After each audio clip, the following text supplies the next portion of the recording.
எல்லாரும் கைகளை உயர்த்தி ஹல்லேலூயா சொல்வோமா? இது எழுப்புதலின் நேரம் அல்லோ, யோசுவாவின் காலம் அல்லோ.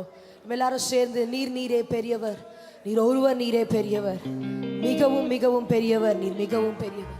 உடைய தேவன் பெரியவராய் வல்லவராய் இருக்கிறார். நம்ம எல்லாரும் சேர்ந்து அந்த பெரிய தேவனை சந்தோஷமாய் உயர்த்தலாம்.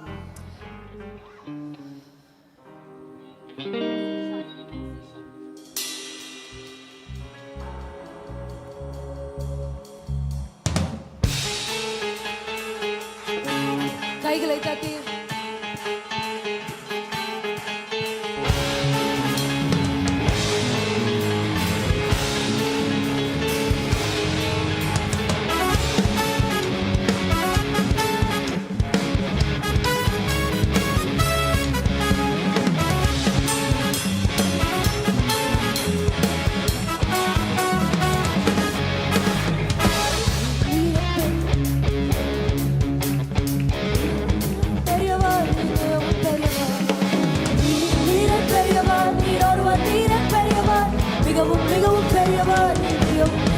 சொல்லுவோமா? நீரே பெரியவர், நீர் ஒருவர் நீரே பெரியவர், மிகவும் மிகவும் பெரியவர், நீர் மிகவும் பெரியவர் ஒருவர். நீரே பெரியவர், நீர் ஒருவர் நீரே பெரியவர், மிகவும் மிகவும் பெரியவர், நீர் மிகவும் பெரியவர்.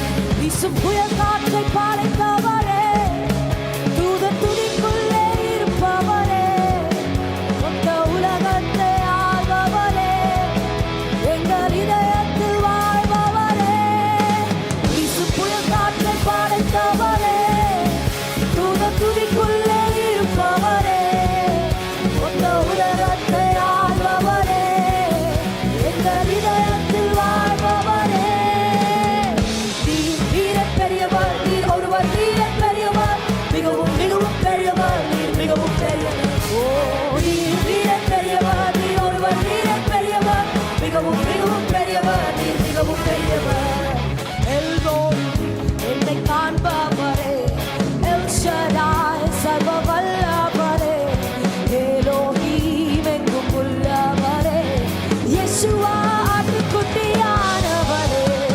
எல்ரோய் என்னை காண்பவரே, எல் ஷடாய் சர்வ வல்லவரே, எலோஹீம் எங்கும் உள்ளவரே, யெஷுவா ஆட்டுக்குட்டியானவரே. கரங்களை உயர்த்தி துதி பலி செலுத்தி புது ஒளி எழுப்பி உம்மை ஆராதிக்கின்றோம்.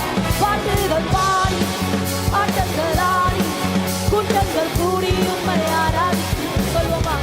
கரங்களை உயர்த்தி துதி பலி செலுத்தி புது ஒளி எழுப்பி உம்மை ஆராதிக்கின்றோம்.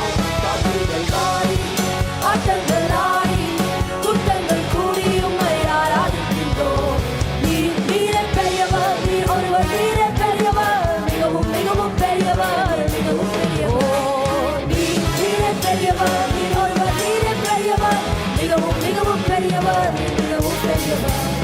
மலைகளை பெயர்த்து தரையாக்குவீர், பள்ளத்தை நீரைக்கு சமமாக்குவீர், கரடுகள் முரடுகள் நேராக்குவீர், செவ்வையான பாதையிலே நடத்திடுவீர். பள்ளங்கள் நீரைக்கு சமமாக்குவீர், கரடுகள் முரடுகள் நேராக்குவீர், செவ்வையான பாதையிலே நடத்திடுவீர். கரங்களை உயர்த்தி துதி பலி செலுத்தி சொல்லுமா? புது ஒளி எழுப்பி உம்மை ஆராதிக்கின்றோம்.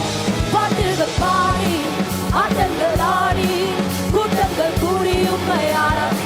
கரங்களை உயர்த்தி துதி பலி செலுத்தி புது ஒளி எழுப்பி உம்மை ஆராதிக்கின்றோம்.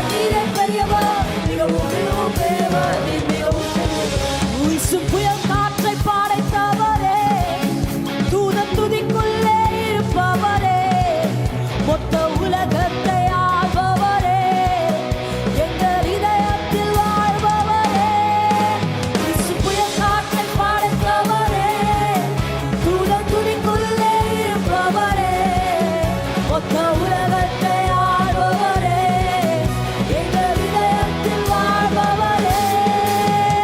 நீரே பெரியவர், ஒருவர் நீரே பெரியவர், மிகவும் மிகவும் பெரியவர், நீர் மிகவும் பெரியவர்.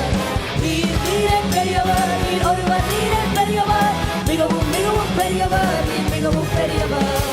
மலைகளை பெயர்த்து தரையாக்குவீர், பள்ளத்தை நீரைக்கு சமமாக்குவீர், கரடுகள் முரடுகள் வேறாக்குவீர், செம்மையான பாதையிலே நடத்திடுவீர். மலைகளை பெயர்த்து தரையாக்குவீர், பள்ளத்தை நீரைக்கு சமமாக்குவீர், கரடுகள் முரடுகள் வேறாக்குவீர், செம்மையான பாதையிலே நடத்திடுவீர். கரங்களை உயர்த்தி துதிவாய் செலுத்தி ஆராதிக்கின்றோம். பாட்டுகள் பாடி ஆட்டங்கள் ஆடி கூட்டங்கள் கூடி உம்மை கரங்களை உயர்த்தி துதிவாய் செலுத்தி புதுவழி எழுப்பி உம்மை ஆராதிக்கின்றோம். பாட்டுகள் பாடி கூட்டங்கள் கூடி உம்மை ஆராதிக்கின்றோம். நீரே பெரியவர், நீர் ஒருவர் நீரே, மிகவும் மிகவும் பெரியவர், நீர் மிகவும் நீரே பெரியவர், நீர் ஒருவர் நீரே பெரியவர், மிகவும் மிகவும் பெரியவர், நீர் மிகவும் பெரியவர்.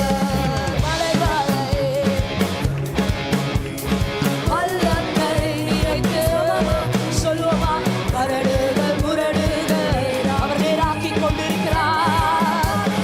நடத்திடுவீர் மலைகளை பெயர்த்து பள்ளங்கள் சமமாக்குவீர், கரடுகள் முரடுகள் செவ்வையான பாதையிலே நடத்திடுவீர். கரங்களை உயர்த்தி துதிவாய் செலுத்தி புதுவொரு எழுவலி எழுப்பி ஆராதிக்கின்றோம். பாட்டுகள் பாடி ஆட்டங்கள் ஆடி கூட்டங்கள் கூடி உம்மை ஆராதிக்கின்றோம். கரங்களை உயர்த்தி துதிவாய் செலுத்தி புதுவொரு எழுப்பி உம்மை ஆராதிக்கின்றோம். பாட்டுகள் பாடி ஆட்டங்கள் ஆடி கூட்டங்கள் கூடி உம்மை ஆராதிக்கிறே. நீரே பெரியவர், நீர் ஒருவர் நீரே, சொல்லுவோமா, அவரை உயர்த்துவோமா. நீரே பெரியவர், நீர் ஒருவர் நீரே பெரியவர், மிகவும் மிகவும் பெரியவர், நீர் மிகவும் எல்தோனி என்னை காண்பவர், எல்ஷடாய் சர்வ வல்லவரே, எலோஹீம் என்று கொள்ளவர், யெசுவா யெசுவா ஆட்டுக்குட்டியானவரே, எல்ரோயி என்னை காண்பவரே, எல்ஷடாய் சர்வ வல்லவரே, எலோஹீம் என்று கொள்ளவர். ஓ யெசுவா ஆட்டுக்குட்டியானவரே. கரங்களை எல்லா கரங்களை உயர்த்தி தேவனுக்கு இந்த நேரத்தில் துதி பலியை செலுத்துவோமா. ஓ எல்லா துதியும் கணத்தையும் செலுத்துவோமா.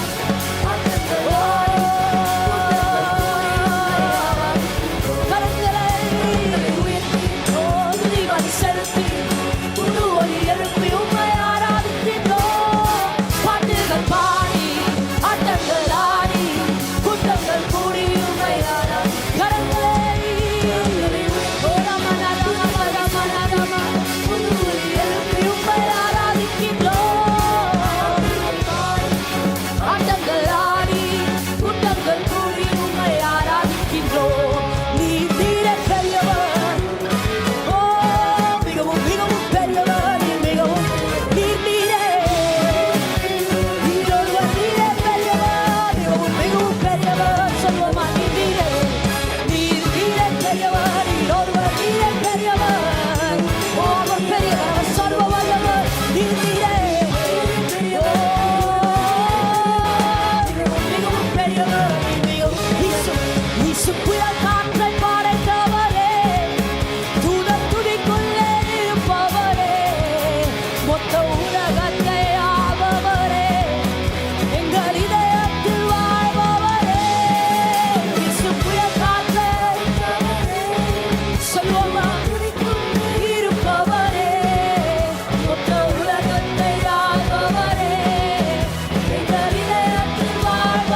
church, அவர் நம்மளை உயர்த்தும்.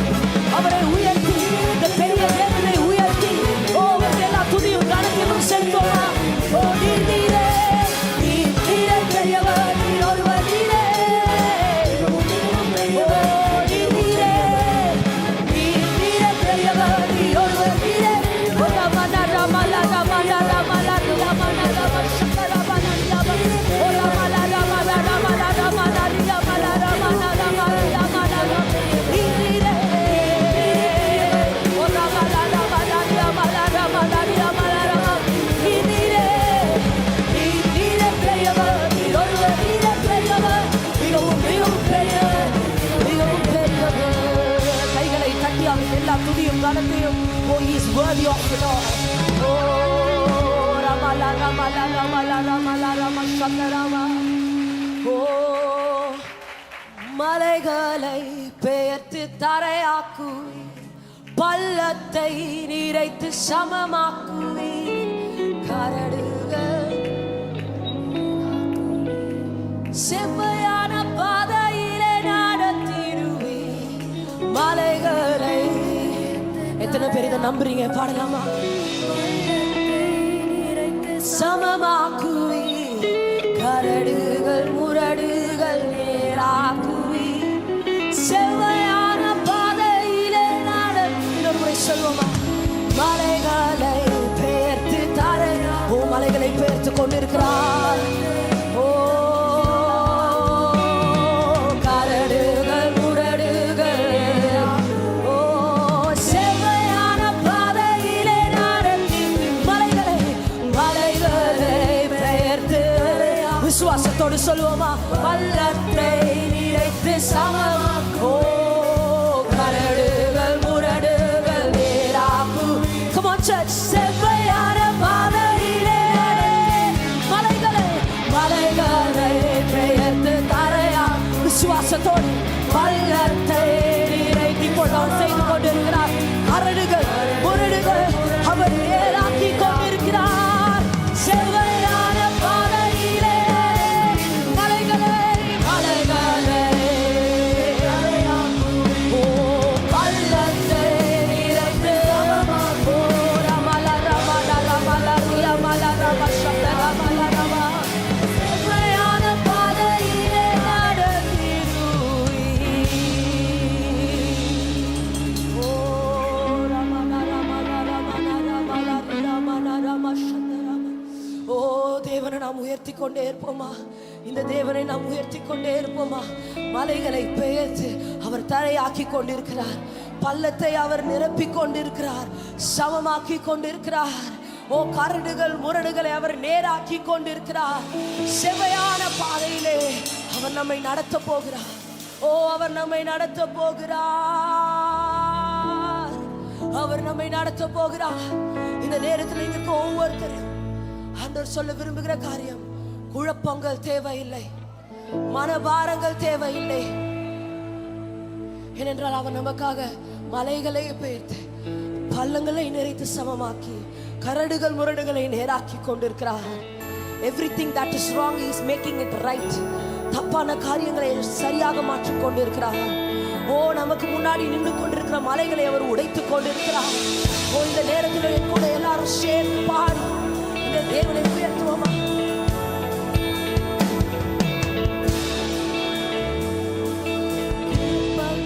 தேவையில்லை, மனபாரங்கள் தேவையில்லை,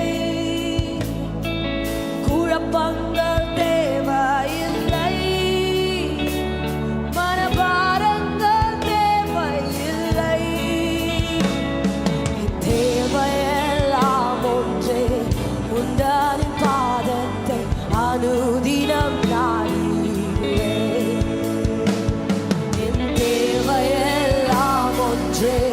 உங்கள் பாதத்தை அனுதினம் நாடிடுவே. தேவைகளை நீ பார்த்து கொள்ளி, அழைத்தவர் நீரல்லவோ. கலங்கிட மாட்டேன், பயந்திட மாட்டேன், குழப்பங்கள் தேவையில்லை.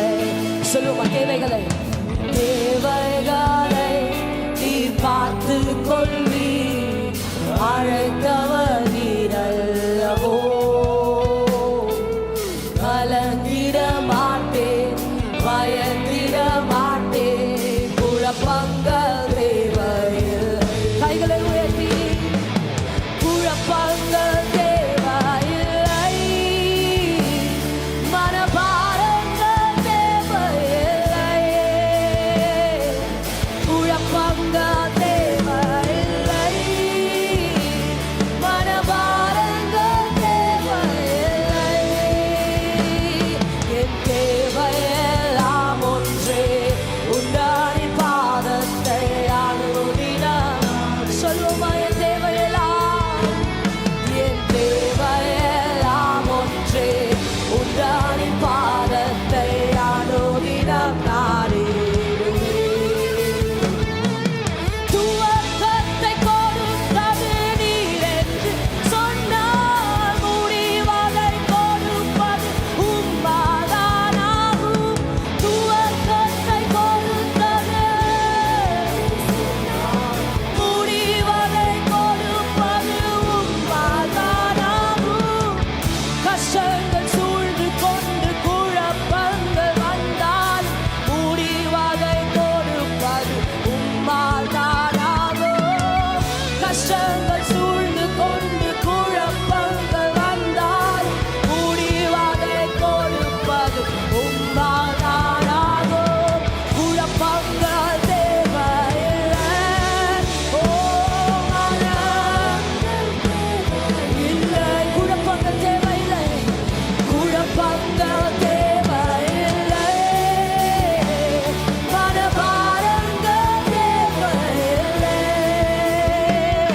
என் தேவையெல்லாம் ஒன்றே, உந்தானின் பாதத்தை. சொல்லுமா, ஓ என் தேவையெல்லாம் ஒன்றே, ஓ ரமண ரமல ரம சந்தரமா, எல்லாம் ஒன்றே, உந்தானின் பாதத்தை அனுதினம் நாடிடுவேன். துவக்கத்தை துவக்கத்தை கொடுத்தது சொன்னால், முடிவதை கொடுப்பது. சொல்லுவோமா, நீர் என்று சொன்னால், துவக்கத்தை கொடுத்தது. சொல்லுவோமா, துவக்கத்தை கொடுத்தது, முடிவதை கொடுப்பது உம்மாதானாகும். துவக்கத்தை கொடுத்தது நீர் என்று சொன்னால், முடிவதை கொடுப்பது உம்மாதானாகும். கஷ்டங்கள் சூழ்ந்து கொண்டு குழப்பங்கள் வந்தால், முடிவதை கொடுப்பது உம்மாதானாகும். கஷ்டங்கள் சூழ்ந்து கொண்டு குழப்பங்கள் வந்தாலும், உம்மாதானாகும். குழப்பங்கள் தேவையில்லை,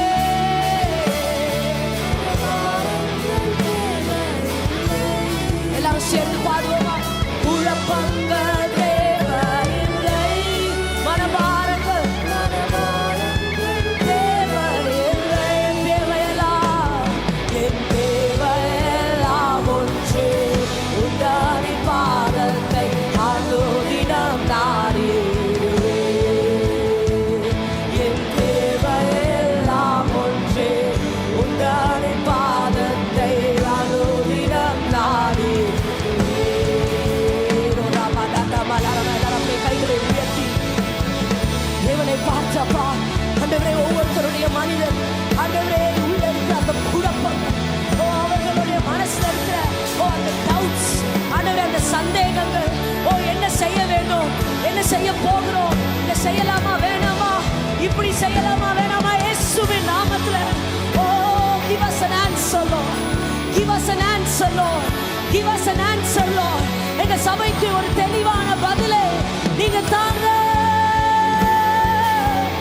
ஓ குழப்பங்கள் தேவையில்லை, மனபாரங்கள் தேவையில்லை, எல்லாரும் சேர்ந்து தேவனிடத்தில், ஓ குழப்பத்தை, ஓ எடுத்து போடும் அந்த தேவனிடத்தில், ஓ குழப்பங்கள் தேவையில்லை, தேவையெல்லாம் ஒன்றே, உன்னுடைய பாதத்தை. அந்த தேவனிடத்தில் நாம் வருவோமா, அவருடைய பாதத்திற்கு நம்ம திரும்பி வருவோமா. ஓ என் தேவையெல்லாம்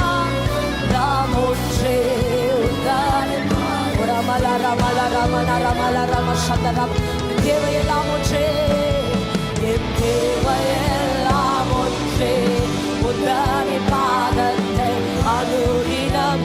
சொல்லுவோமா, என் தேவையெல்லாம் ஒன்றே.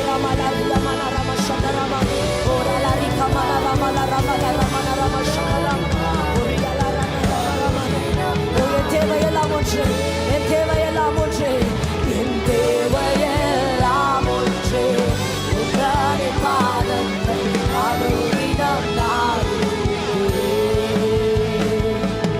தேவையெல்லாம் ஒன்றே, உந்தனின் பாதத்தை அனுதினம் நாடிடுவே.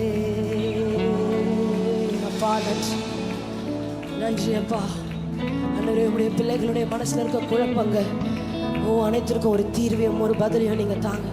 எங்கள் தேவையெல்லாம் ஒன்று, உங்களுடைய பாதத்தை நாங்கள் அனுதினம் நாடினோம்ப்பா.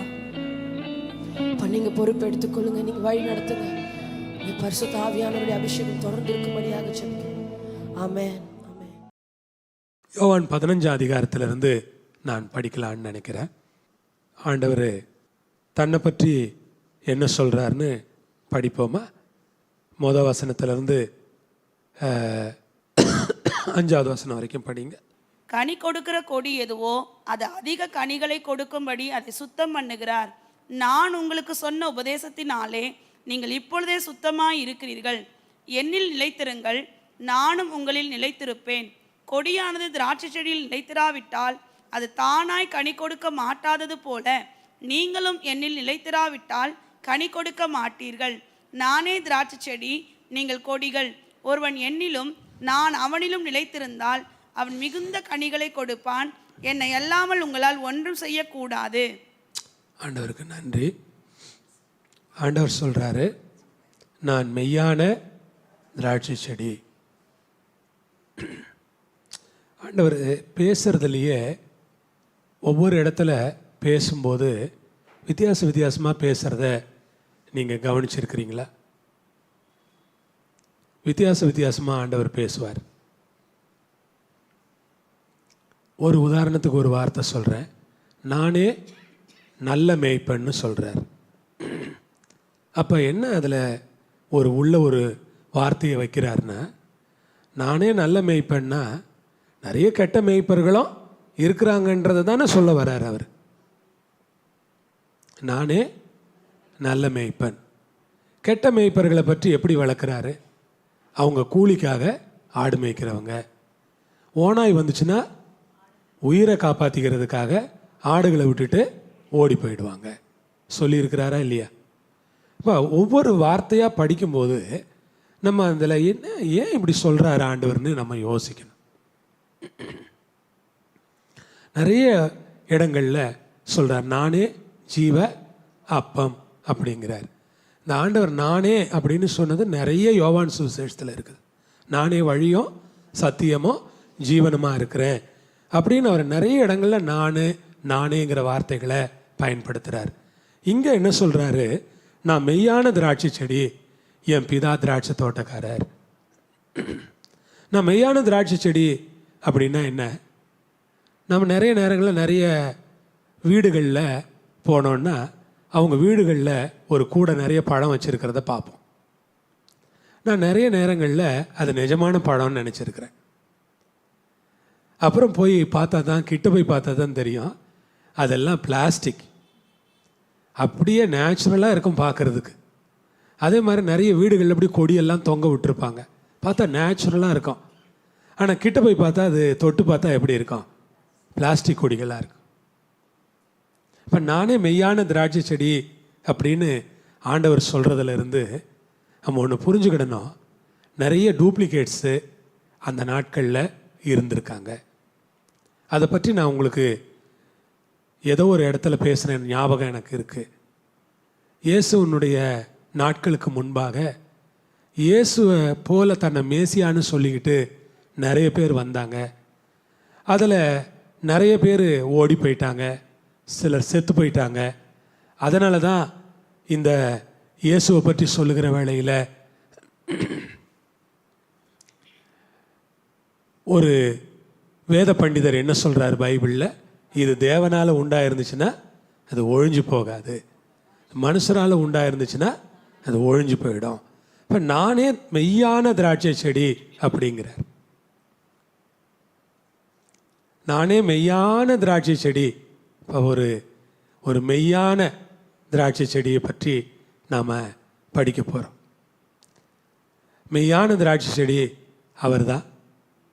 அந்த மெய்யான திராட்சை செடிக்கு தோட்டக்காரராக யாரை அவர் சித்தரிக்கிறார்னா பிதாவை. நம்மளை என்னன்னு சொல்கிறாரு, ஒரு கொடியாக ஆண்டவர் சித்தரிக்கிறார். ஒரு செடி இருக்குது, அந்த தோட்டக்காரர் இருக்கிறாரு, அந்த செடியில் நிறைய கொடிகள் இருக்கும்ல, அதையும் சொல்கிறார். இப்போ எடுத்துக்குங்க, பிதா திராட்சை தோட்டக்காரர். அந்த திராட்சை தோட்டம் யாருடையது? பிதாவுடையது. அந்த திராட்சை தோட்டத்தில் ஒரு மெய்யான திராட்சை செடி இருக்குது. அந்த மெய்யான திராட்சை செடியில் கொடிகளாக விசுவாசிகளாகிய நாம் எல்லாரும் படர்ந்திருக்கிறோம்.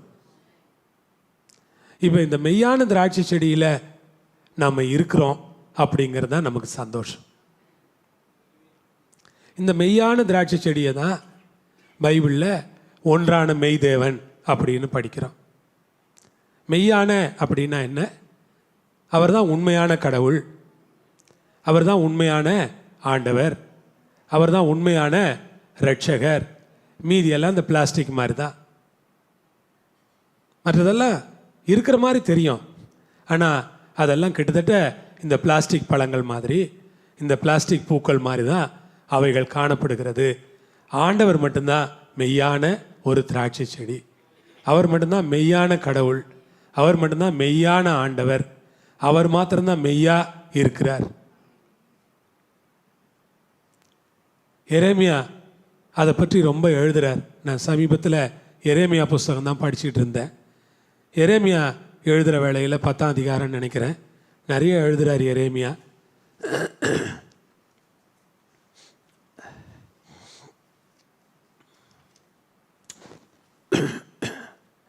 10:10 படிங்க.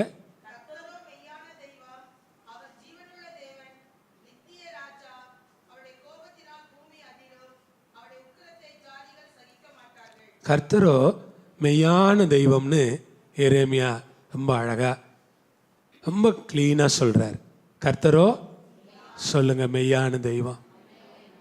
கர்த்தரோ மெய்யான தெய்வம், அவர் ஜீவனுள்ள தேவன். ஆண்டவருக்கு மகிமை. இந்த மெய்யான தேவனை பற்றி நம்ம படிக்கும்போது மெய்யான திராட்சை செடியையும் நம்ம படிக்கிறோம். என் பிதா திராட்சை தோட்டக்காரர் அப்படிங்கிறார். தோட்டக்காரருடைய வேலை என்ன? செடியை பராமரிக்கிறது தான் அவருடைய வேலை. அவருடைய வேலை செடியை பராமரிக்கிறது, செடியை காப்பாற்றுறது, செடியை பத்திரமா பார்த்துக்கிடுறது. உரிமையாளர். இன்னொரு வகையில் சொன்னால் அவர் தான் யார்? உரிமையாளர். கர்த்தருக்கு ஸ்தோத்திரம். அந்த உரிமையாளரிலே நான் ஒரு கிளை. நான் ஒரு கிளை. அந்த கிளை எப்படி இருக்கணும்னா கனி கொடுக்கிற கிளையாக இருக்கணும். கனி கொடுக்கிற கிளை எதுவோ, கொடி எதுவோ, அது அதிக கனிகளை கொடுக்கும்படி அதை சுத்தம் பண்ணுகிறார். அதிக கனிகளை கொடுக்கணுமா, அதுக்காக என்ன பண்ணுறாரா? சுத்தம் பண்ணுறார். அதிக கனிகளை கொடுக்கும்படி சுத்தம் பண்ணுகிறார். உங்களுக்கு தெரியும், எப்போ பயிர் நல்லா வளரும்னா களை எடுத்த பிறகு தான் நல்லா வளரும். அப்படியே விட்டுட்டோன்னு வச்சுங்க, பயிர் நல்லா வளராது. எப்போ ஒரு மரம் நல்லா வளருதுன்னா கிளை நறுக்க நறுக்க மரம் என்ன பண்ணும்? அழகாக வளரும். வேண்டாத கிளைகளுக்கு நான் முக்கியத்துவம் கொடுக்கறதில்ல. அந்த வேண்டாத கிளைகளை எல்லாம் வெட்டி விட்டுருவோம். வெட்டி விட்டுட்டோன்னா மரம் நல்லா ஓங்கி வளருகிறத நாம் பார்க்குறோம். அதே மாதிரி நிறைய நேரங்களில் இந்த நிறைய பூக்கள் இருந்ததுன்னா கூட அந்த பூக்களை கூட உதிர அடித்து விடுவாங்க. இல்லை சின்ன சின்ன காயாக வந்துடும். கொஞ்சமாக இருந்ததுன்னா நிறைய என்ன பண்ணும்? பெரிய காய்கள் வரும் அப்படிங்கிறதுக்காக. இப்போ இந்த ஒரு கனி கொடுக்கிற கொடியாக நிறைய பிரான்ச்சஸ் இருக்கும், கனி கொடுக்காத பிரான்ச்சஸ் இருக்கும். அந்த கனி கொடுக்காத பிரான்ச்சஸ் எல்லாம் அவர் என்ன பண்ணுறாரா? வெட்டி நெருப்பில் போடுறாரு. இல்லை, கனி கொடாது இருக்கிற கொடி எதுவோ அதை அவர் அறுத்து அவரே அதை என்ன பண்ணுறாரு, கட் பண்ணிடுறாரு. நீங்கள் வச்ச மரம் தான், நீங்கள் தண்ணி ஊற்றின மரம் தான், அது கனி கொடுக்கல, அந்த கிளை அல்ல அந்த கொடி கனி கொடுக்கல அப்படின்னா பரவாயில்ல, அதுக்கு நான் டெய்லி தண்ணி ஊற்றுறேன் அப்படி சொல்ல மாட்டீங்க. அப்போ எதுக்கு சும்மா தண்ணி ஊற்றிக்கிட்டே கிடக்கணும், எதுக்கு இவ்வளோ பிரயாசப்படணும், அதை வெட்டி போட்டுடலாம், அதை பிச்சு போடுங்க அப்படிங்கிறீங்க. நீங்கள் தான் வச்சிங்க. ஆனால் கனி கொடுக்குற கொடியை நீங்கள் என்ன பண்ணுறீங்க, சுத்தம் பண்ணுறீங்க. சுத்தம் பண்ணுறது அப்படிங்கிறது இன்னொரு வகையில் பாதுகாக்கிறது. சுத்தம் பண்ணுறது இன்னொரு வகையில் என்ன பண்ணுறது, பாதுகாக்கிறது. கனி வந்துருச்சு, கனி வந்துட்டா என்ன பண்ணுவாங்க, எல்லாருமே வேலி அடிப்பாங்க. உள்ளே என்ன வர விட மாட்டாங்க, ஆடு மாடு நரிகிரி எல்லாம் உள்ளே வராதபடிக்கு அப்படி தோட்டத்தை என்ன பண்ணுவாங்க, அழகாக வேலி போட்டு பாதுகாத்துருவாங்க. ஒரு ஆளை கூட போட்டுருவாங்க பாதுகாப்பு. அவன் தோட்டத்தில் வேலை பார்க்குறவன், அவன் என்ன பண்ணிக்கிட்டே இருப்பான், ராத்திரி பகலாக ஆடு மாடு உள்ளே வராதபடிக்கு பார்த்துக்கிட்டே இருப்பான். உள்ளே சுத்தம் பண்ணி அதை வச்சுருப்பாங்க. அது கனி கொடுக்கறதுனால அதை பாதுகாப்பாங்க. இங்கே இருக்கிற நாம் ஒவ்வொருவரும் ஆண்டவருக்கு கனி கொடுக்குறவங்களா இருந்தோன்னா ஆண்டவர் நம்மை பாதுகாப்பார். பிரயோஜனமாக இருக்கணுங்க. பவுல் நிறைய எழுதுறார், அவன் எனக்கு ஊழியத்தில் ரொம்ப பிரயோஜனமானவன் அப்படின்னு எழுதுறார்.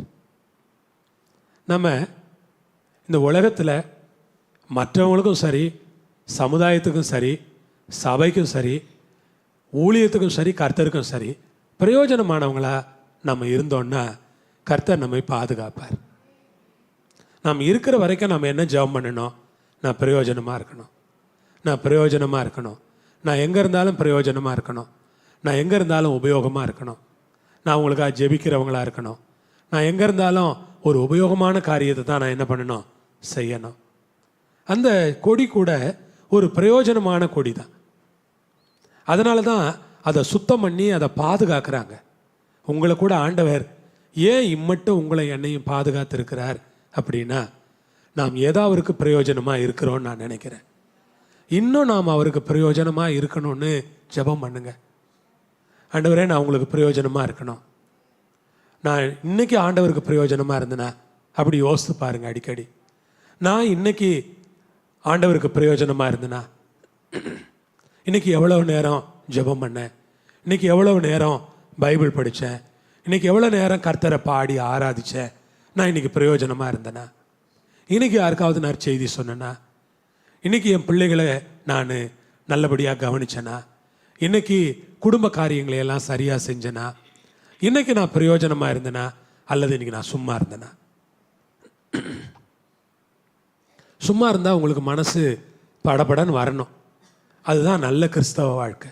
ஐயோ, நான் சும்மா இருக்கிறேனே, நான் சும்மா இருக்கக்கூடாதே, பிரயோஜனமாக இருக்கணுமே அப்படின்னு நீங்கள் நினைக்கணும் எப்போ. ஆமே, அல்லேலூயா, கர்த்தருக்கு ஸ்தோத்திரம். அதனால் பிரயோஜனமான காரியங்களில் நாம் எப்பொழுதும் நேரம் செலவிட்டு கொண்டே இருக்கணும். அதிக கனிகளை கொடுக்கும்படி அதை சுத்தம் பண்ணுகிறார். அவருக்கு பிடிச்சமான காரியங்களில் ஒன்று என்னென்னா சுத்தம் பண்ணுறது. நமக்கு பிடிக்காத காரியத்தில் ஒன்று சுத்தம் பண்ணுறது. நமக்கு எது பிடிக்காது, இப்படி செய்யாதீங்க சிஸ்டர் அப்படின்னா பிடிக்காது, இப்படி பேசாதீங்க பிரதர் அப்படின்னா பிடிக்காது, இங்கே போகாதீங்க அப்படின்னா பிடிக்காது. நம்ம எப்போவுமே பிரதர் நீங்கள் நல்ல பிரதர், சிஸ்டர் நீங்கள் நல்ல சிஸ்டர், நீங்கள் செய்கிறதெல்லாம் சரி, நீங்கள் கரெக்டு தான், நீங்கள் சரிதான், நீங்கள் உண்மை தான், நீங்கள் நல்ல ஆள் தான், நீங்கள் சரியான ஆள் தான், உங்களை மாதிரி ஆளே இல்லை அப்படி சொன்னால் நமக்கு பிடிக்கும். அப்படி சொல்ல நம்ம சுத்தமாக மாட்டோம். எப்பெல்லாம் சோப்பை கையில் எடுத்து நல்லா தேய்க்கிறோமோ, பிள்ளைங்களை உட்கார வச்சு தேய்ச்சி குளிக்க வைக்கும்போது தான் பிள்ளைங்க என்ன பண்ணுவாங்க, சுத்தமாவாங்க. அழுவ தான் செய்வாங்க பிள்ளைங்க. அப்புறமா கண்ணாடியில் போய் இப்படியெல்லாம் பார்ப்பாங்க, நல்லா இருக்கு அம்மா நல்லா குளிக்க வச்சுருக்காங்க நம்மளை அப்படின்னு. குளிக்க வைக்கும்போது என்ன பண்ணுவாங்க? அழுவாங்க. குளிக்க வைக்கும்போது பிள்ளைகளுக்கு அது பிடிக்காது. நிறைய பிள்ளைகளுக்கு குளிக்கணும்னாலே பிடிக்காது. எனக்கெல்லாம் அந்த அனுபவம் நிறைய இருக்குது. சின்ன பிள்ளைகளாக இருக்கும்போது எங்கள் வீட்டில் ஆளுங்க கிடையாது. நான் தான் பிள்ளைகளை காலையில் குளிக்க வைக்கணும். சிஸ்டர் வந்து சமையல் பண்ணுவாங்க. பிள்ளைகளை குளிக்க வைக்கிறது, ட்ரெஸ் மாற்றி விடுறது, ஸ்கூலுக்கு அவங்களுக்கு சட்டை பேண்ட்டெல்லாம் போட்டு விடுறது, கவுனை மாட்டி விடுறது, அப்புறம் ஷூ எல்லாம் எடுத்து தொடச்சி அதெல்லாம் பாலிஷ் பண்ணி மாட்டி அவங்க பேகெல்லாம் ரெடி பண்ணி கையில் கொடுக்குறது. அவங்களுக்கு இது எல்லாம் பிடிக்கும். அவங்களுக்கு எது மட்டும் பிடிக்காது? குளிக்க வைக்கிறது. அழுவாங்க சில நேரங்கள். அதுவும் குளிர்காலம் வந்துருச்சுன்னு வச்சுக்கோங்க, இன்னும் பிடிக்காது. ஆனால் அந்த குளிக்கிறதுனால தானே நாம் சுத்தமாக்கப்படுறோம். ஆண்டவருக்கு நம்மளை சுத்தம் பண்ணுறது ரொம்ப பிடிக்கும். நமக்கு என்ன பண்ணுறது இல்லை, பிடிக்க மாட்டேங்குது. கிளை நறுக்கிறது அப்படின்னும் போது, இப்போ ஒரு மரத்தில் ஒரு கிளையை வெட்டுறோம். அது உயிருள்ள மரம் தானே, அதுக்கு வலிக்குமா வலிக்காதா? வலிக்கும்ல. ஒரு கிளையை வெட்டும்போது நீங்கள் ஒரு உயிரோடு ஒப்பிட்டு பேசுங்க. ஒரு உயிருள்ள மரத்தில் ஒரு கிளையை வெட்டுறீங்க, அந்த மரத்துக்கு வலிக்குமா வலிக்காதா? வலிக்கும். ஆனால் இப்போ அந்த மரம் என்ன இந்த மாதிரி இந்த மனுஷன் கொஞ்சம் கூட மனசாட்சி இல்லாமல் படக்குன்னு என்ன பண்ணிட்டாரு, வெட்டி போட்டுட்டாரு அப்படின்னு நினைக்கும். ஆனால் அதில் கனி கொடுக்குற கொடிகளை பார்க்கும்போது அதுக்கு சந்தோஷமாக இருக்கும். நம்மளை கூட கடவுள் சில நேரங்களில் நம்மள்கிட்ட கடுமையாக நடந்துக்கிற மாதிரி தெரியும் போது நாம் என்ன சொல்லணும்னா, ஏதோ பிடிக்காததை அவர் என்ன பண்ணுறாரு, வெட்டி எடுக்கிறார். பிடிக்காததை என்ன பண்ணுறாரு, உபயோகம் இல்லாததை வெட்டி எடுக்கிறாரு. அந்த மாதிரி நம்மளால் ஒரு கமிட்டடாக இருக்க முடியாதுங்க. மனுஷங்க தானே, நமக்கு பிடிக்காத நேரங்கள் வரும். அப்போ நம்ம ஆண்டவரை சொல்லுவோம், என்ன ஆண்டவரே நீங்கள் சும்மா கத்தியை வச்சு என்ன பண்ணிக்கிட்டு இருக்கிறீங்க, படக்கு படக்குன்னு வெட்டிக்கிட்டே இருக்கிறீங்க, என்ன இப்படி வெட்டுறீங்க? உடம்பு இருந்துட்டு போகுது. ஆனால் நம்ம நிறைய கனி கொடுக்கணுங்கிறதுக்காக தான் அவர் அந்த கொடியை நறுக்கிறார். இப்போ வலிக்கும் இல்லை? இப்போ அடுத்து என்ன சொல்கிறார், நான் உங்களுக்கு சொன்ன உபதேசத்தினாலே இப்பொழுதே சுத்தமாக இருக்கிறீங்க. மேலே முன்னால் சுத்தம் பண்ணுறேன் அப்படின்னு சொல்கிறாரு. இப்போ இந்த உபதேசத்தினால நீங்கள் என்ன ஆயிட்டீங்க, சுத்தமாயிட்டீங்க. கர்த்தருக்கு ஸ்தோத்திரம். நிறைய நேரங்களில் சபையில் நம்ம கேட்குற உபதேசங்கள் இருக்குது பாருங்க. எதுக்கு சபைக்கு வந்து எதுக்கு நம்ம வசனம் கேட்கணுன்னா, வசனங்கள் கேட்க கேட்க நம்ம கொஞ்சம் கொஞ்சமாக நம்மளை அறியாமல் சுத்தமாகிக்கிட்டே வர்றோம். நம்ம ஏன்னா வேத வசனம் தான் நம்மளை பரிசுத்தப்படுத்த முடியுமே தவிர வேறு எதுவும் நம்மளை என்ன பண்ணாது, பரிசுத்தப்படுத்தாது. வசனம். அதனால தான் நிறைய பேர் சபையில் வந்து உட்காந்து கேட்க மாட்டேங்கிறாங்க பாருங்க. உட்காந்து ஏன் கேட்க மாட்டேங்கிறாங்க அப்படின்னா, அவங்களுக்கு பிடிச்ச மாதிரி இல்லைன்னு நினைக்கிறாங்க. நமக்கு பிடிச்ச மாதிரி இருக்கிறதெல்லாம் கேட்கறதுக்காக இல்லை. எந்த கண்டிப்பான கடுமையான செய்தியாக இருந்தாலும் அதை கேட்கறதுக்கு நம்ம மனசு தயாராக இருந்தால் ஆண்டவர் நம்மளை சுத்தம் பண்ணுவார். அந்த உபதேசம் நம்மளை சுத்திகரிக்கும். உபதேசத்தினால ஏற்படுகிற சுத்திகரிப்பு. அப்போ ஒரு உபதேசம் நம்மளை சுத்திகரிக்கலை, ஒரு சுத்திகரிப்பை நமக்குள்ளே ஏற்படுத்தலை.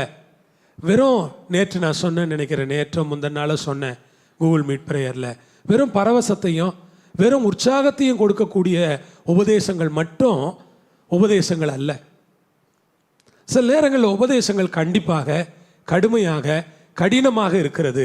அதனால்தான் நாம் சுத்திகரிக்கப்படுகிறோம். சபைக்கு போய் நாம் வெறும் உற்சாகமாய் கைத்தட்டி விட்டு வந்துவிட்டால் அதனால் நம்முடைய ஆவிக்குரிய வாழ்க்கை வளர்ந்து விடாது. சபையிலே போய் நான் உருவாக்கப்பட்டேன், சபையிலே கர்த்தர் என்னை உருவாக்கினார், சபையிலே கர்த்தர் இந்த வசனத்தை கொண்டு என்னோடு கூட பேசி என்னை உருவாக்கினார், இந்த வசனத்தின் மூலமாய் கர்த்தர் என்னை உணர்த்தினார், என்னுடைய குறைகளை கர்த்தர் எனக்கு சுட்டி காண்பித்தார், நான் சரியாக்கப்பட்டேன், இந்த செய்தி எனக்கு ரொம்ப உபயோகமாக இருந்தது, நான் சுத்திகரிக்கப்படுகிறதற்கு, அது நான் சுத்தமாவதற்கு எனக்கு உதவி செய்தது இந்த செய்தி என்று சொல்லுகிற செய்திகள் நமக்கு சபையிலே தேவை. சபையில் வெறும் உற்சாகமான காரியங்களையே மக்கள் விரும்புகிறார்கள். மக்கள் அப்படித்தான், மனிதர்கள் அப்படித்தான். பிள்ளைகள் வெறும் சாக்லேட்டை தான் விரும்புவாங்க. பிள்ளைகளுக்கு எது சந்தோஷமாக இருக்கும்? சாக்லேட்டு, ஐஸ்கிரீமு, கேக்கு, இந்த 3 பிள்ளைங்களுக்கு உயிர். ஆனால் நம்ம என்ன பண்ணுறோம்? அதையே பிள்ளைங்க சாப்பிட்டா பிள்ளைகளுக்கு என்ன ஆகும் நமக்கு தெரிஞ்சதுனால நம்ம அந்த பிள்ளைகளுக்கு பேலன்ஸ் டயட் கொடுக்குறோம். ஐஸ்கிரீம் சில நேரம் கொடுக்குறோம், சில நேரம் கேக் கொடுக்குறோம், சில நேரம் சாக்லேட் கொடுக்குறோம். ஆனால் அதிகமாக நம்ம என்ன கொடுக்குறோம்? அவங்களுக்கு உடம்புக்கு தேவையான உணவுகளை கொடுத்து, அவங்களுக்கு சில உணவு பிடிக்காமல் இருந்தால் கூட இது நல்லது, இதை நீ சாப்பிட்டீன்னா உனக்கு இந்த சத்து கிடைக்கும், அந்த சத்து கிடைக்கும், நல்லா நம்ம அவங்களுக்கு சொல்லி கொடுக்குறோம் பாருங்க. பிடிக்காத உணவுகளை எத்தனை பேர் மற்றவங்க சொல்கிறதுக்காக சாப்பிடுவீங்க? நான்லாம் அப்படி சாப்பிட்ருக்குறேன். பிடிக்காது தான் எனக்கு சில உணவுகள். இன்று வர சில உணவுகளை நான் ஒரு முறை கூட சாப்பிட்டதில்லை. அப்படிப்பட்ட உணவுகள்லாம் இருக்குது, அதை நான் சொல்ல விரும்பலை. சொன்னால் நீங்கள் அப்புறம் என்ன இந்த பாஸ்டர் இன்னும் மனம் திரும்பலை போல அப்படின்னு நினச்சிக்குவீங்க. சில உணவெல்லாம் என்னால், நான் சின்ன வயசுலேருந்து சாப்பிட்டதில்லை, அதனால் என்னால் இன்னும் சாப்பிட முடியல. சிஸ்டர் சொல்லுவாங்க, என்ன நீங்கள் இப்படி இருக்கீங்க அப்படிம்பாங்க. என்ன பண்ணுறது, நான் ரட்சிக்கப்படணும்னு நீ ஜெபம் பண்ணு, எனக்கு ஒரு மனம் திரும்புதல் வேணும், என்னால் இதெல்லாம் சாப்பிட முடிய மாட்டேங்குதே, ஏன்னு தெரியலையே அப்படிம்பேன் நான். உண்மையில் சொல்கிறாங்க, சில உணவெல்லாம் நான் இன்றைக்கி வரைக்கும் சாப்பிட்டதே இல்லை, சிஸ்டருக்கு தெரியும். ஆனால் நம்ம என்ன பண்ணுறோம்? அதெல்லாம் சாப்பிட சொல்கிறோம், நல்லது, ரொம்ப நல்லது, இதெல்லாம் சாப்பிட மாட்டேங்கிறீங்களே.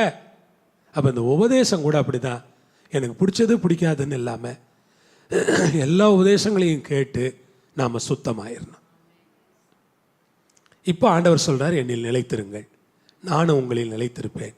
கொடி திராட்சை செடியில் நிலைத்திராவிட்டால் தானாய் கனி கொடுக்க மாட்டாது போல. படிங்க.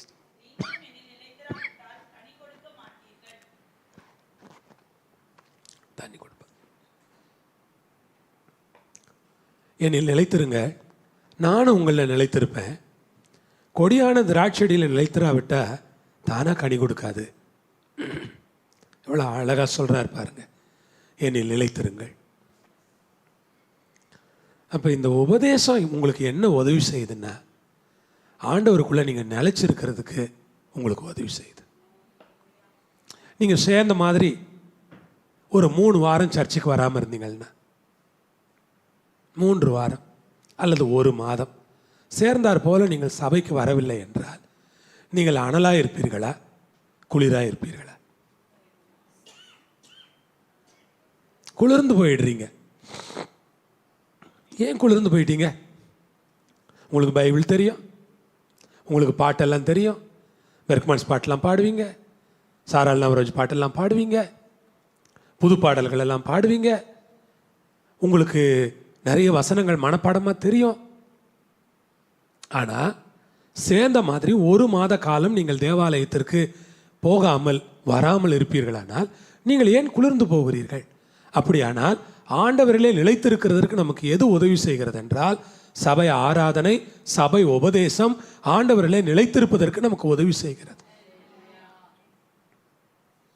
அதனால தான் ஒரு மேய்ப்பன் வேணும், ஒரு கண்காணிப்பு வேணும். வர்றீங்களா இல்லையான்னு பார்க்குறாரு பாஸ்டர். லேட்டாக வர்றாங்க இவங்களுக்கு என்ன புரியும், ஏன் லேட்டாக வர்றீங்க, கொஞ்சம் சீக்கிரம் வாங்கன்னு நம்ம அவங்களுக்கு சொல்கிறோம். இதெல்லாம் எதுக்கு இந்த அமைப்பை ஆண்டவர் வச்சிருக்கிறாரு அப்படின்னா, ஆண்டவரில் நிலைச்சிருக்கணும்.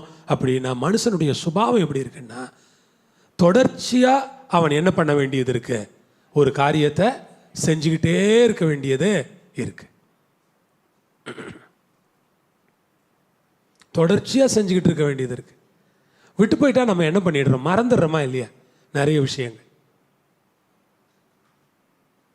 எங்கள் அம்மாலாம் ஒரு காலத்தில் என்கிட்ட சொன்னாங்க, எனக்கு சமையலே மறந்துருச்சுப்பா, என்ன ஏது செய்யணுன்னே தெரியாது அப்படின்ட்டு ஒரு முறை சொல்கிறாங்க. என்ன காரணம்னா, சமையக்கட்டையே விட்டுட்டாங்க, மறந்தே போச்சு. இப்போ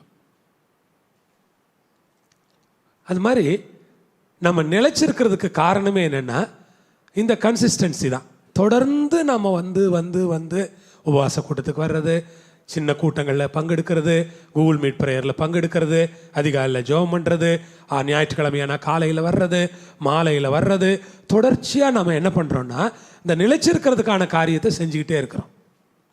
என்னில் நிலைத்திருங்கள், நானும் உங்களில் நிலைத்திருப்பேன். அந்த உறவு நல்லா இருக்கிறதே இந்த மாதிரி நம்ம வந்து போகிற நேரத்தில் தான் நமக்கு என்ன ஆகுது அப்படின்னா, இந்த நேரம் நம்மளை கொஞ்சம் குளிக்க வைக்கிற மாதிரி சுத்தம் பண்ணிக்கிட்டு இருக்கிறோம்.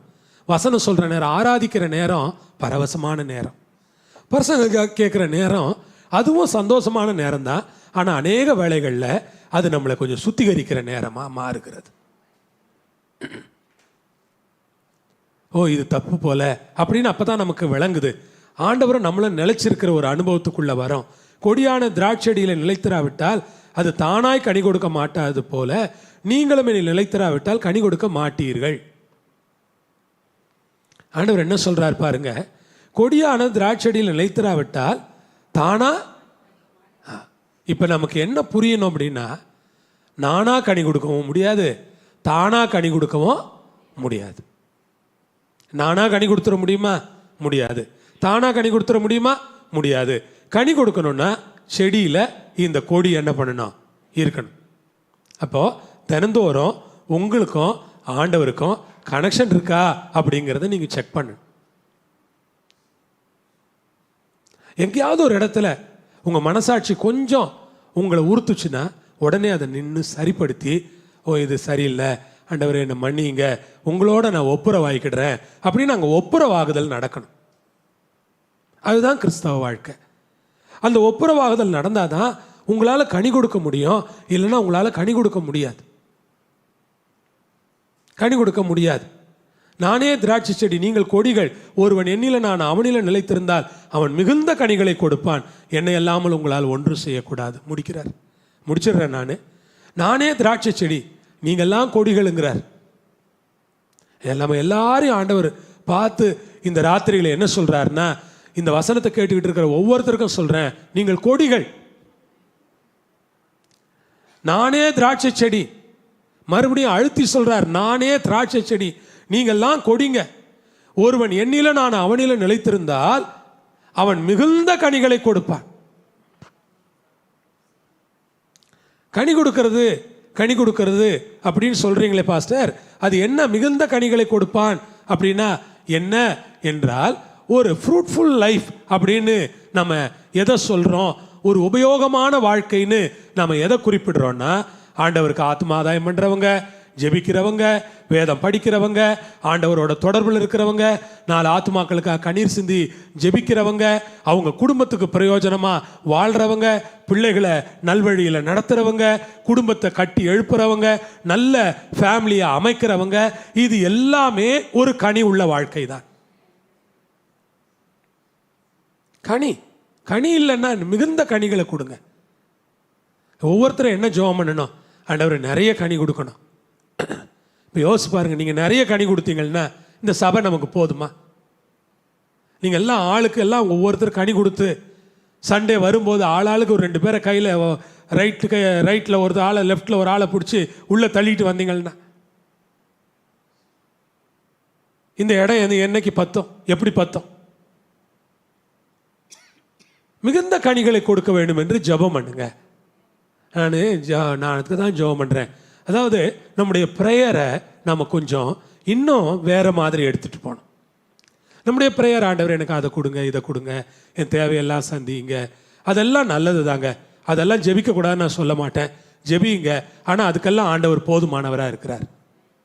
நம்முடைய ப்ரேயர் இன்னும் அதை தாண்டி எப்படி இருக்கணும்னா, ஆண்டவர் 2 ஆத்துமாக்களை எனக்கு கொடுங்களேன், 4 ஆத்துமாக்களை எனக்கு கொடுங்களேன், 2 பேரை ஞானஸ்நானத்திற்கு வழி நடத்த எனக்கு உதவி செய்யுங்களேன், கொஞ்சம் ஆட்களை உம்முடைய பாதத்தில் கொண்டு வந்து உட்கார வைக்க எனக்கு கிருபை செய்யுங்களேன், எனக்கு தெரிஞ்ச ஒரு குடிகார மனுஷன் இருக்கிறாரு, அவர் உங்கள் ஆலயத்துக்கு கூப்பிட்டு வர எனக்கு உதவி செய்யுங்களேன், என் புருஷனை உங்கள் ஆலயத்திற்கு கொண்டு வர எனக்கு உதவி செய்யுங்களேன். நான் கனி கொடுக்கணும் ஆண்டவரே. ஆண்டவர்கிட்ட கேளுங்க, நான் கனி கொடுக்கணும், நான் கனி கொடுக்கணும், என்ன கனி கொடுத்துருக்கிறேன் அப்படின்னு நீங்களே கேள்வி எழுப்பி பாருங்க. நான் ஏதாவது கனி கொடுத்துருக்கிறேன்னா?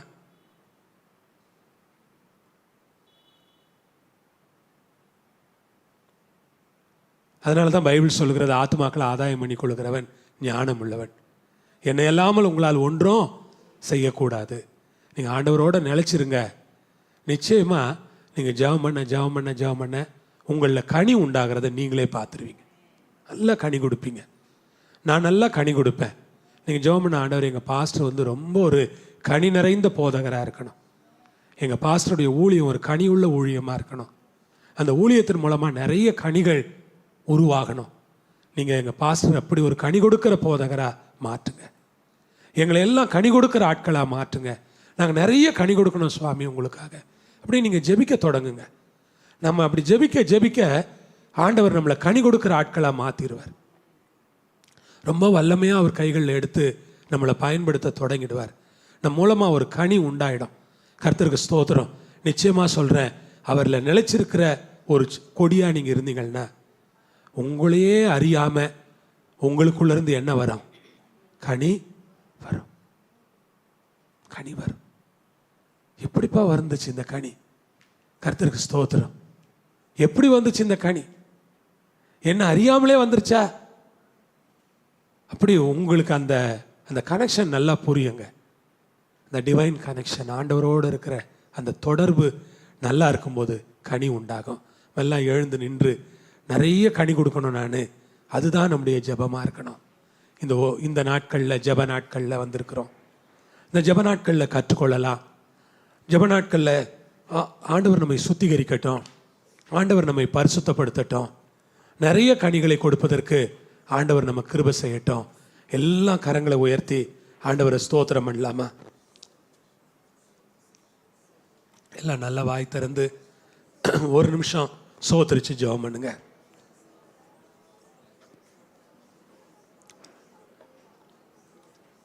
ஆண்டவரே ஸ்தோத்திரம். ஆண்டவரே, ஆமாம் ஆண்டவரே, நாங்கள் உம்மை ஸ்தோத்திரிக்கிறோம். ஆண்டவரே, ஆண்டவரே, நாங்கள் உம்மை துதிக்கிறோம் சுவாமி.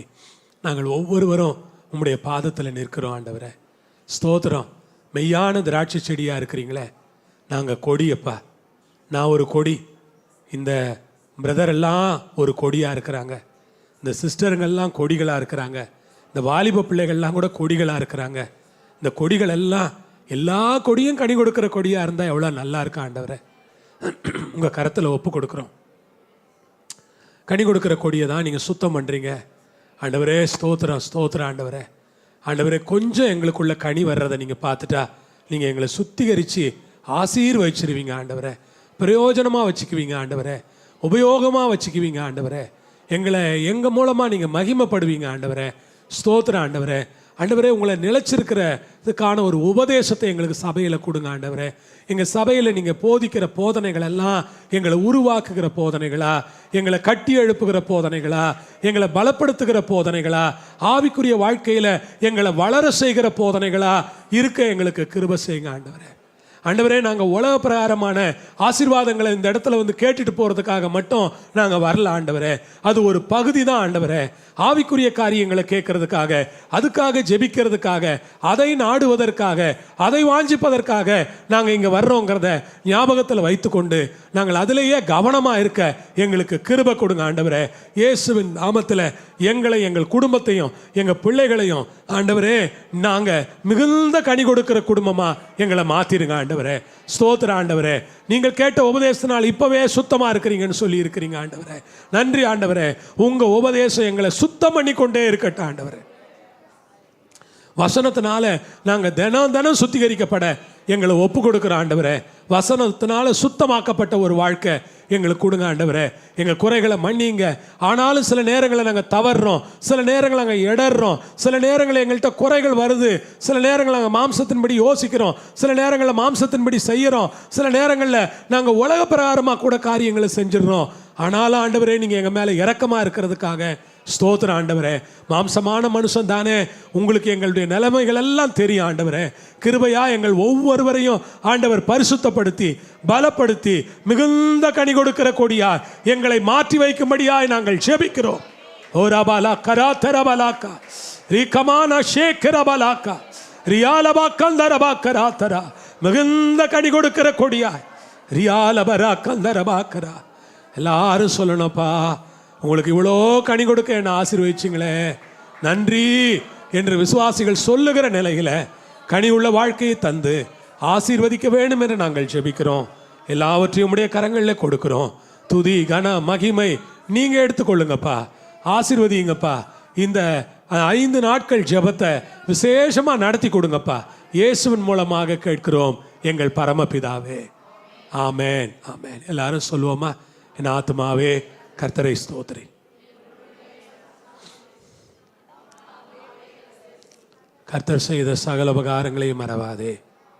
நம்முடைய கர்த்தராகிய இயேசு கிறிஸ்துவின் கிருபை, பிதாவாகிய தேவனுடைய அன்பு, பரிசுத்த ஆவியானவருடைய ஐக்கியம் நம் அனைவரோடும் எல்லா பரிசுத்தவான்களோடும் இயேசுவின் வருகை மட்டும் இருந்து நடத்துவதாக. ஆமேன். அல்லேலூயா.